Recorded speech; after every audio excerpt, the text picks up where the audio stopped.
Welcome, everyone. I have a special guest with me here today, Anton Pemmer. How are you, Anton? I'm extremely well, pumped and excited to be here with you. That's awesome. That's awesome. Anton is one of the members of the In Demand Coach program, and I wanted to bring him on today because he has just such a wealth of business experience. This is not his first rodeo. He's been in business for over 30 years now. He has experience advising and leading over 250 different businesses, which is no small feat. He's the founder of Innovate You. He's a Lego serious play facilitator and executive coach.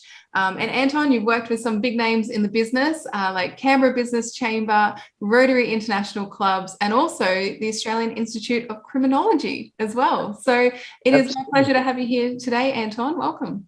Oh, thank you, Amy. It's a pleasure to be here. Awesome. Now, for those of you that don't know, can you explain a little bit around what Lego serious play is? Because sometimes, my mind, we are talking about Lego here, right? We're talking about the blocks that we used to use as kids. So how does that translate now into the business world, and how do you use that with your clients? Well, it's really interesting because people don't realise that connecting the mind and the hand together, you can discover things that you didn't realise. So it's not about building the perfect building, the perfect car or house. It's about bringing those thoughts into a three-dimensional space. So I could hold a Lego elephant, for example, and that to you might mean the elephant in the room that we didn't really want to talk about. To somebody else, it could mean the strength of the organization. To somebody else, it could mean the longevity of it. And it's about that connection and what it represents. And it helps you discover answers to questions that normally you would not get, and be able to put everybody within your team in the room on an equal footing. And that's the beauty of it. It's just amazing what can come out. I love that because it kind of sparks the creativity in teams as well. And I think one of the things I know about you, Anton, is that you like to mix business and fun as well. And so I think there's an element of fun here that's really good to help people sort of think a little bit differently in their teams and be able to come up with some different innovations and different creativity that they might not do in their day-to-day role. Oh, absolutely. If you've got a group of people and you bring them together, what it partly does is actually find out, are people thinking up in the same way? Are they on the same, horizon to what they see? Yeah. Or is there a disjointedness between the team? And if the team's disjointed and they're all in different areas, it will come out in the Lego. And then the trick is then to find out, how do we bring those people together so that we have a unified approach and vision to what the team or the company is going to do going forward? Yeah, that's awesome. And how did you get into this work, Anton? Because I know you've run and led businesses for over 30 years now. When you sort of made that transition, into being a coach and a facilitator, what was the choice for you in terms of jumping into that? Well, that's really strange. It's how paths cross and just ideas happen. So I'd sold my company back in beginning of 2018 after 28 years of manufacturing and importing and exporting. And then I ended up in an advisory role for Austrade, and then from there with the Canberra Business Chamber as well. And what I found was that I really enjoyed that advisory space. So predominantly I'd been in my own businesses and growing them from nothing and turning them into something. And then to step into a situation where I could actually take those lessons learned, if you like, and turn it into not only the business advisory, but then to learn facilitation and coaching. And I've got to say, one of the things that was a real eye-opener for me was to understand the differences between being a coach, being a facilitator, being a mentor, being a leader. They all require different skills and presented in a different way. That's awesome. And what were some of the initial kind of challenges or problems that you may have experienced just making that transition and just going from something that you'd known for 28 years and then sort of stepping into the unknown? What was that like for you? Just like normal, really. I started my first business when I was 19, and so it was I was always used to taking risks, and I think it's important to remain current and up to date. And one of the things that I do is I teach at the ANU innovation to postgrads. So I want to be current. And I think in today's business climate or just life in general, that's really, really important, is to embrace change and back yourself, Yeah, yeah. And what were some of the results that happened for you when you chose to back yourself and you chose to just get out there and look to continue your learning and really sort of work with people that helped you to learn some new things? What was that for you? Well, what's interesting is, I guess, is part of the learning circle, and is how much you actually learn about yourself, right? And you learn about the things. Gee, I've done that really well, or oh, maybe I could have done that in a different way. Yeah. I could have handled that differently. And I think those experiences, and approaching life with an open heart and an open mind, you get an opportunity to continue to learn about yourself and to find the value that you can bring to the table to help other people. Yeah, absolutely. And I know one of the things that we've been working on together is really around LinkedIn, and really helping you to sort of navigate LinkedIn and be able to use that in your business as well. And so what were some of the learnings that came out of that for you, when you sort of couple that with your existing business experience, and then you're able to sort of learn LinkedIn and add that and leverage that for yourself? What was that like for you? Well, for me, Amy, like, I was pretty active on LinkedIn Yeah. before we started working together.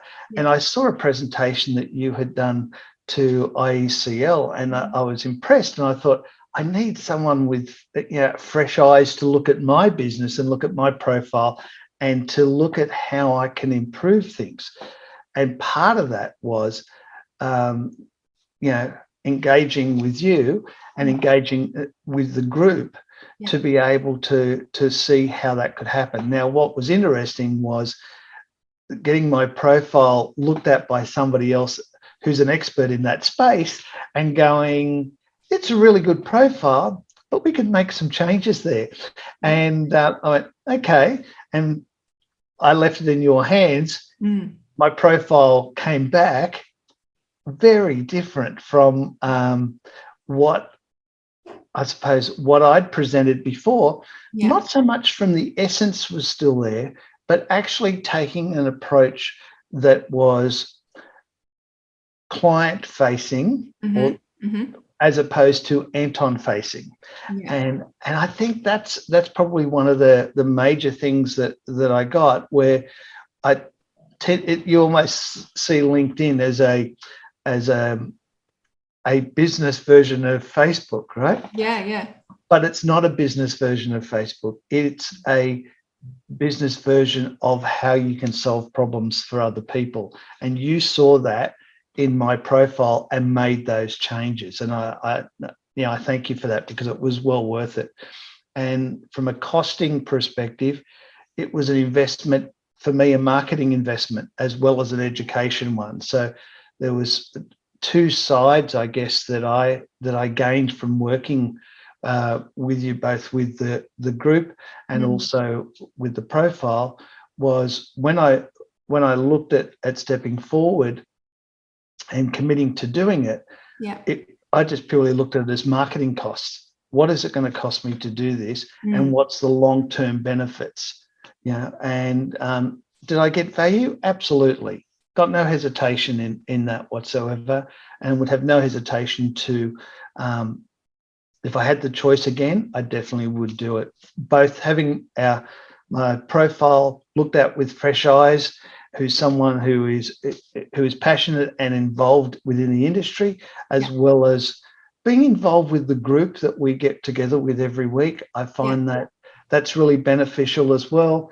Hearing some of the questions, the ideas, sharing knowledge, it's a real plus. Yeah, no, that's really cool to hear. And I think, one of the things that you do really well, Anton, is you really look to add value, to your clients and the people that you're working with, and also your LinkedIn network as well. And so I think, just making a few of those little finesses really help to take you to the next level as well on LinkedIn. And, what are some of the results or some of the outcomes that you kind of experienced? Because for someone, if they're listening to this, sometimes people can feel a little bit hesitant about putting themselves out there on LinkedIn, or maybe sharing some of the work they've done in the past. And so I'm curious to know, like, what was that experience like for you, and how do you feel, I guess, in your mindset when you're sharing with your network?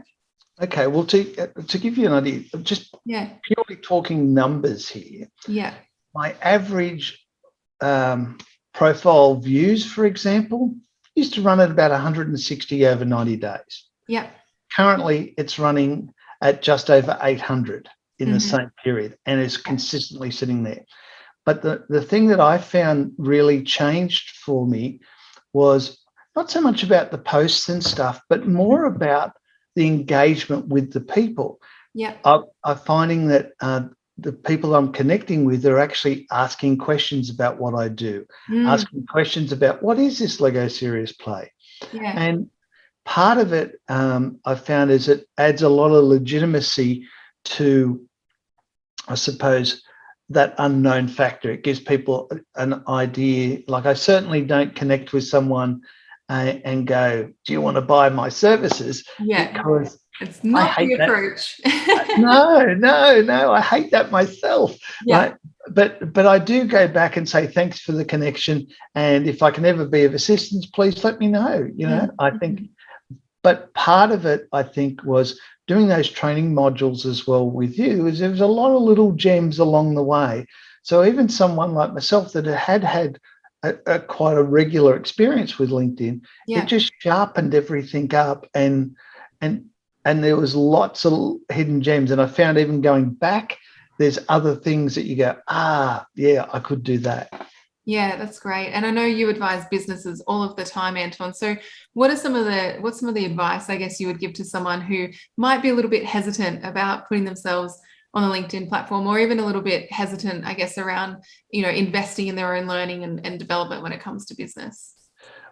Well, I think if someone is in business and they're not on LinkedIn, then they miss an opportunity. No matter what scale that they decide to go, I think having a professional approach to your profile and your exposure, let's face it, even if you're going for a job interview and what's the first thing your potential employer is going to do? Is it going to Google you, right? So your profile stalks everyone these days. It's easy, right? And so I think that my advice to someone who is in business for a start, absolutely go on, but do it the right way. Don't just put some photo up there holding your mobile phone and no information or that, because then that actually has a detrimental effect. But if you take a proactive approach, then it will build on you and your business. It gives you a lot of legitimacy, I feel, and it helps you position yourself with your business to the clients that you want to work with. And one of the things you asked me about was continual learning. I think, the 6 most expensive words in business is, we've always done it that way. And I say that to a lot of businesses that I work with, because sometimes, when we're running a business, or where it's consulting or manufacturing, we're within our 4 walls, and we only see our business from our 4 walls. Part of the training and education is getting a fresh pair of eyes that's current and up to date, to look in at your business from your customer's perspective and help you develop that fresh approach. It's no good doing business or doing your LinkedIn profile the way you did it 2 years ago, 3 years ago. Look towards 2022 and beyond and go, how do I want to position myself? How do I want to position my business going forward? And making those changes is a real plus to doing it. And continual learning, it doesn't stop. Yeah, absolutely. I totally agree. And you mentioned there about looking forward to sort of 2022. And now that your LinkedIn is positioned, you're up and running, you're adding value to people, people are connecting with you, whether it be, clients that you've worked with for a long time and then new clients that are coming through for you. I know you've landed a few projects, which is really exciting. And so what is your vision for the next year, Anton? Let's say the next 12 months. If we were to fast forward and be here in 12 months' time, what's the real vision that you have for your business now and what's really possible for you? Well, I guess because at the moment, a lot of my business is involving business advisory. Yeah. But my passion is to build the facilitation part of my business, Yeah. and the coaching and mentoring side of it, which I definitely want to do. So if I close my eyes and I think at the end of 22, that I can see that I can already see what's happening coming up Mm. for January and February, because new contracts have already come forward, which will give me an opportunity to grow that part of my business. I tend to focus on doing the stuff that I enjoy, Yeah. not just the stuff I have to do, Yeah. right? I've Yeah. got, and I think that's in business. Often we lose sight of what's important. And part of the importance is to gain a bit of flexibility more in my time, so Mm. I can spend some more time with the family.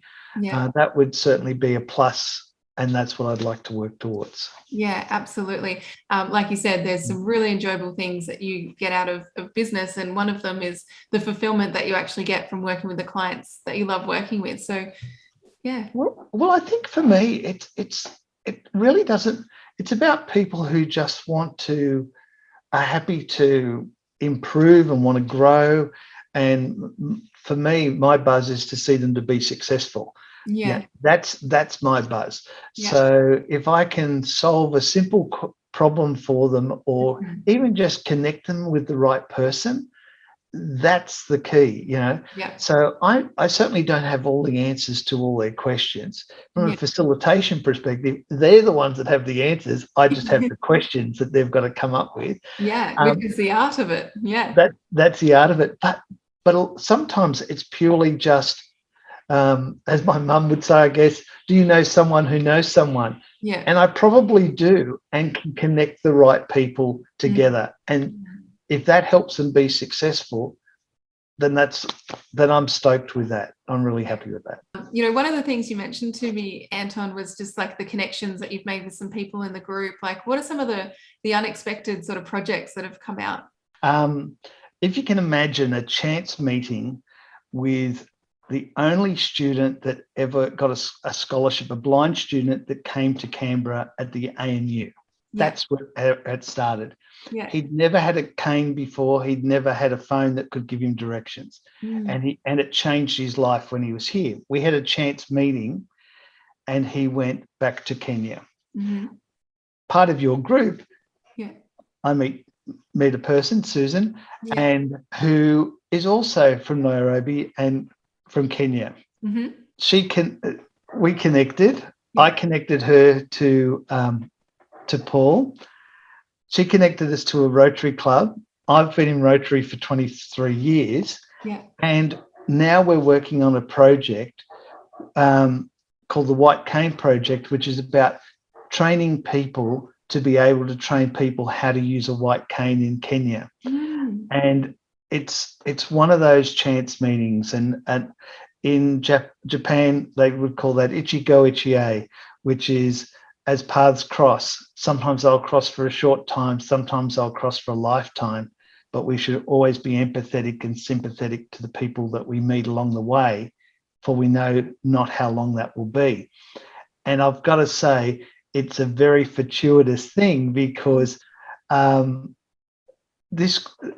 chance meeting could impact so many people on the other side of the world from where I am, and just give them a better quality of life. And that's awesome. Yeah. And I love that. I love hearing stories that are coming out from the group around different people connecting and doing some amazing things like you guys are doing, which is really, really awesome to hear. And so what would your advice be to people who are either, on the fence about diving all in their business, or on the fence about, potentially the in-demand coach program? What would you say to them? Look, I think the first thing that if you're sitting on the fence, obviously the most common thing is, either cost or it's about, oh, am I ready for that? Or I don't know if I have the time and that sort of thing. Yeah. And I guess it's not about cost to me in business. It's about value. And that's what a person's got to look at. What will be the end result for their investment? Yeah. And if whether it's they're investing in a coach or facilitator in your program, Amy, they have to understand there's value in it. Yeah. Part of it is taking the time to do a little bit of research, knowing in your mind that you're making an informed decision and trusting what you feel. Does this feel right? So when I reached out to you, it wasn't a hard decision for me because it felt right from the start. And probably because I've been in business for a long time, I trust my gut feeling. And so I had no hesitation to do it. And I've also had no regrets. And I think that's the important thing, is either way, you have to make a decision, right? If in this time, if you're making an opportunity to market and grow your business into the future, now's certainly the time to be doing it, because to be honest, I think that once we hit February, March next year, things are going to ramp up. And as they ramp up, you can either wait till then and go, oh, I haven't got time, it's nuts, or you can embrace the opportunity and go, what can I do today or this week or this month that will have a positive impact on where I want to go in the future? And that's what I think is the key, is that embracing where you want to go and having faith in yourself. And if you do have doubts in yourself, one of the things I will say to clients is close your eyes and consider, if you had to start your business today, brand new, but you had all the same knowledge, the money, or the staff, the resources, everything was brand new today, what would you do that's different from when you started the business originally? And then who would you reach out to give you that help, support, and advice? And embracing that opportunity, I think is a real plus. And sometimes you do have to roll the dice and take a punt that this is the right decision. Business isn't easy. It's never been easy. But it can be really rewarding. And sometimes if there's fail, then you learn a lot from it and you dust yourself off and you get up and you go again. Absolutely. I think one of the keys there is just resilience in business as well. I think that's one of the traits, and just I loved how you said they're just trusting your gut and trusting yourself as well. I think people second guess themselves too much when they just need to sort of trust their own intuition and trust their gut to be able to move forward in whichever direction that is for them. And I'd love to hear from you as well, Anton, like with what you're seeing in the business landscape at the moment. I know you work with so many different businesses.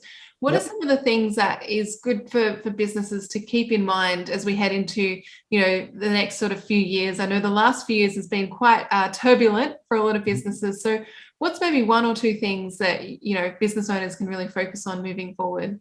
I think if business owners have to realise you don't have to do it on your own. You may, if you've got a team of staff within your organisation, ask them what they would do if this was their business. What would they change? What wouldn't they change? And ask your customers. I have there's 4 questions that you should ask your customers. What do we do well that you love about what we do? Right? That way you don't change that stuff. What don't you like what we do? Because there might be some simple things to change. If you could change anything about our business, what would you change? And what aren't we doing now that you'd love to see us do? Gathering the information from both your customers, and often in business, we don't see ourselves as part of the whole ecosystem. We don't think of asking our suppliers. We don't think of going out and asking specialists like yourself, Amy, about how can we help there, because we're so intracentric, if you like. And I think if we can broaden our views then we have great opportunities to find the hidden gems that make a difference to how our business can grow into the future. Yeah. I'm looking to look in 2019, no one would have had in a SWOT analysis pandemic as a threat in their business. Absolutely not. Yeah. But think of the corporations that have thrived through this period, that have lost and gone, and have changed and adapted. Yeah. And that's the key, that change and adapting and understanding the whole ecosystem. Yeah. So if you're thinking of 2022 and beyond, I would really look at the business as a whole and how it fits between customers, suppliers, and internally in your own team, and embrace the opportunities that are hidden that you become oblivious to. Yeah. Yeah, absolutely. I love that, Anton. And I think that's really great, is to think outside the box of within your own organization, within your own business, and start thinking about who are the people around you that you can really leverage and really learn from in order to grow and adapt. And totally agree with you that no one saw what happened in 2020 coming at all. And so it's always good to keep us on our toes, that's for sure. Anton, I have thoroughly enjoyed this chat with you. I think you just bring such a wealth of experience in the business space. And I know the work that you do as a Lego Series Play facilitator as well is so impactful for teams. And where can people go if they're wanting to connect with you and learn more about what you do? Oh, well, I'd have to say LinkedIn, wouldn't I? Of course you do. Absolutely. But it's easy enough to find me on LinkedIn. And it also gives you a good background about who I am and what I can deliver. But it also gives you my contact details, my email addresses, my website, all that is there. And just reach out and connect with me on LinkedIn. Happy to do that. And just drop me a message. It's not a problem at all. Absolutely. Go and connect with Anton. Thank you so much for being here, Anton. I've thoroughly enjoyed the chat, and I look forward to continuing to work with you as well. Absolutely my pleasure, Amy.